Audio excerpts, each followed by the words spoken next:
All right, legendary podcaster and notorious writer of the 4-Hour Workweek is back with another potential classic to be Tribe of Mentors. The way this audiobook is formatted, it almost gives me the impression that he's going to briefly interview a metric zeptoton of people. So many people that it deserves its own made-up word, and go over things that he heard them say that stood out. So this is going to be a little bit more of a free-form review without those specific chapter 7 goes on about this and this. And I love how Ferriss was able to ... No, that's not what this is. I mean, I'll talk about that stuff, but if you don't know what I mean, don't worry about it. You guys are here for a book review, and you're going to get the best review that I can give of this. I don't know what it is with me and formatting with audiobooks, but something about them when it's not done the way that I hope it is really rustles my feathers and heebies my jeebies. If the book is amazing, then I really don't care all that much about that. And I'll still enjoy it, but you guys are going to hear about it for sure. But let's talk about this book. Just so you guys know, there are affiliate links in the description, and if you buy anything through those links, like maybe this book, then I get commission, which helps me build this channel and keep making these videos. Welcome back to my channel. My name is Sam, and I want to make self-growth normal, because people shouldn't have to look this information up. It should just be mainstream knowledge. If you agree, then please make sure to smash that like button. Just a quick maybe example of Ferriss's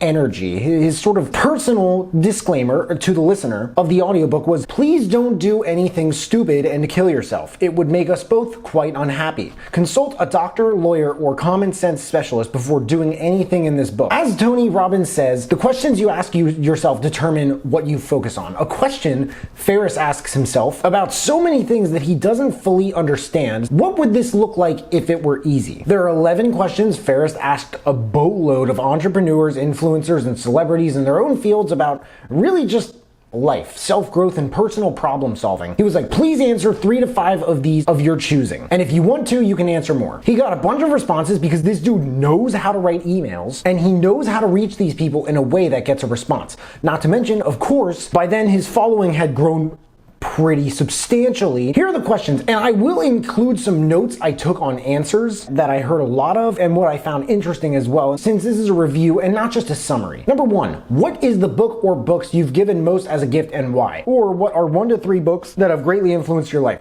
The most common answer to this one that I really resonated with was Sapiens by Yuval Noah Harari. A lot of other people mentioned Man's Search for Meaning by Viktor E. Frankl. Number 2, what purchase of $100 or less has most positively impacted your life in the last 6 months or in recent memory? Number 3, how has a failure set you up for later success? Do you have a favorite failure of yours? Answers to this question commonly began explaining how and why failure is underrated and that discouraging failure is like discouraging success. Number 4, if you could have a gigantic billboard anywhere with anything on it, getting a message out to millions and billions of people, what would it say and why? Number 5, what is one of the best, most worthwhile investments you've ever made? It could be an investment of time, money, energy, etc. Questions like this one yield some answers that give way to interesting, perhaps unintentional tips on lifestyle and healthier habits. Small things like skin creams or solitaire. You learn how they affect the quality of someone's daily life and how important that can be when you're as busy as these people are, in sort of just kind of balancing yourself and keeping yourself grounded. Number 6, what is an unusual habit or absurd thing that you love? Number 7, in the last 5 years, what new belief, behavior, or habit has most improved your life? The most common answer to this I found was meditation, usually transcendental. Number 8, what advice would you give to a smart, driven college student about to enter the so-called real world? Number 9,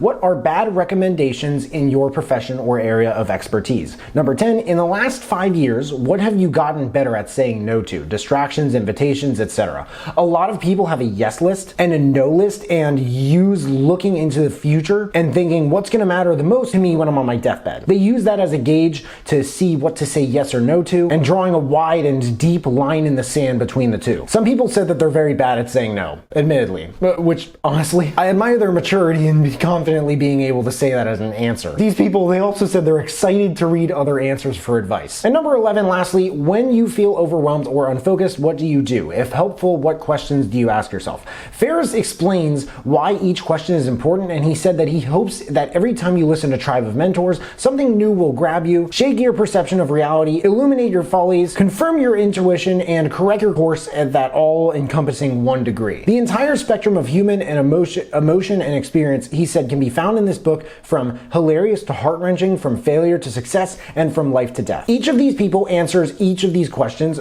some people more than others. I don't know how many people are in the book, I just don't, but it's a lot, like a lot. Most of them are 5 to 10 minutes each, and the audiobook is 18 hours long. That's a lot of time for a lot of people to do a lot of answers to a lot of questions. And I realize that these people, I've actually reviewed many of their books. Many of them are authors, others are speakers, entrepreneurs, and or CEOs. Susan Cain, Stephen Pressfield, Neil Strauss, Ariana Huffington, Brene Brown, Gary Vaynerchuk, Mark Benioff, Marie Forleo, Yuval Noah Harari, and more. You're also going to run into artists and cast members and musicians like Terry Crews, Jesse Williams, Ben Stiller, Ashton Kutcher, and Steve Aoki. But there's some serious golden advice in this book. Kyle Maynard, a guy with no arms or legs who is best known for having climbed Mount Kilimanjaro, said this: "I was told I'd price myself out of the market. I didn't have enough media coverage to compete against well-known speakers. Blah, blah, blah. I decided to raise my price anyway, incrementally at first and then doubling it. Now I have twice as many inquiries. People even negotiate with me less, and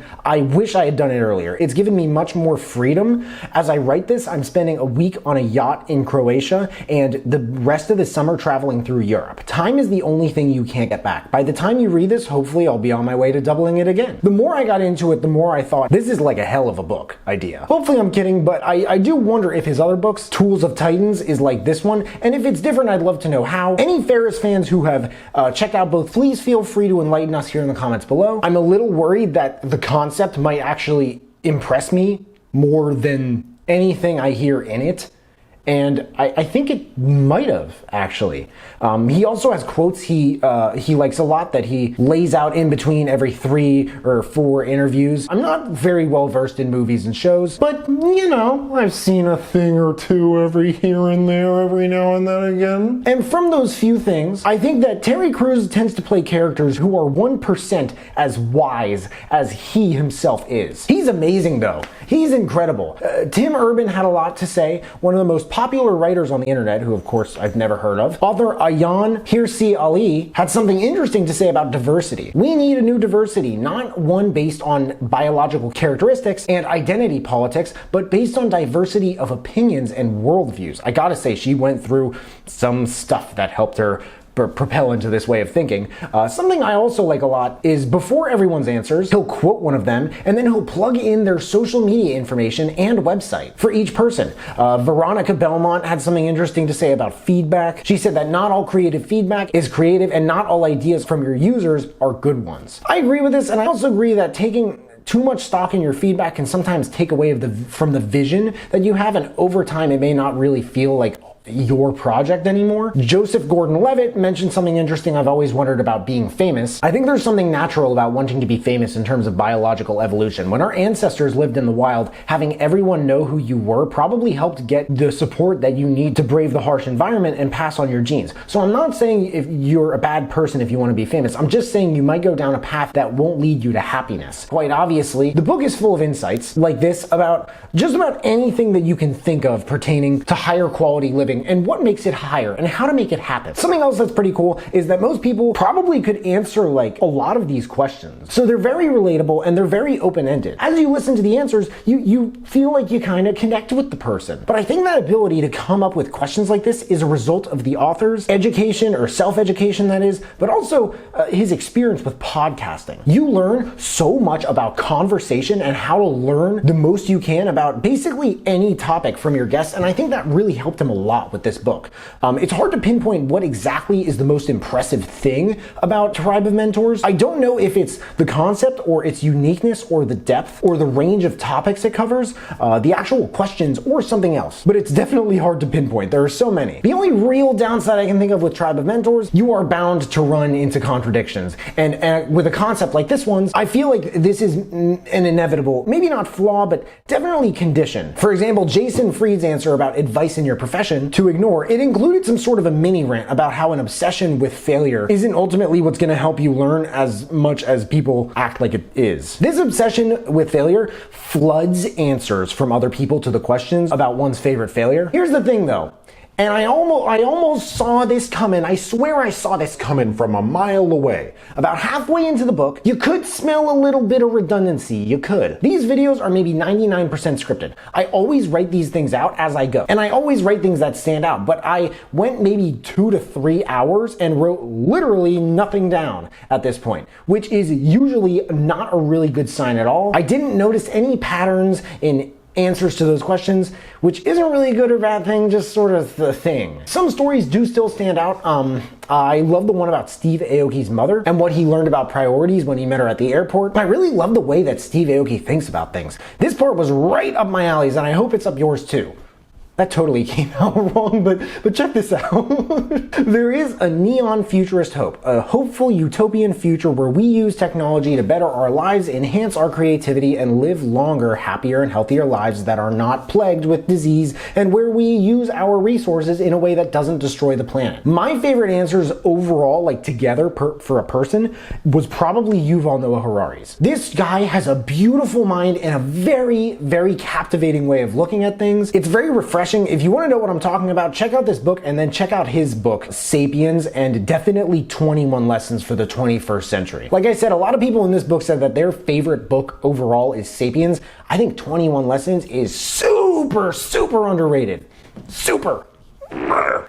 Overall, it's a very entertaining listen. The second half wasn't as noteworthy as the first, but I think there's a reason for that. I gotta say, the unique nature of this book and how it's set up are geared a little bit less for a review than for a listening experience. Every corner and every turn has another insight about lifestyle, self-improvement, and all sorts of content that you could expect from a hub that's become Tim Ferriss's platform as an influencer. The whole thing is a stunning, unknowing testament to his desire to share what successful people have learned in their endeavors, and it's definitely worth a listen. Quotes. The superheroes you have in your mind are nearly all walking flaws who have maximized one or two strengths. Life shrinks or expands according to one's courage. Science is part of culture. Ego is about who's right. The truth is about what's right. I wish at least one catastrophic failure on everyone pursuing the arts. It's where you'll get your superpowers from. Ignore anyone who tells you to go for security over experience. The student with straight A's is irrelevant if the student sitting behind him with more B's is more passionate. The greatest defense is a good offense. The most important distinction in life is to distinguish between an opportunity to be seized and a temptation to be resisted.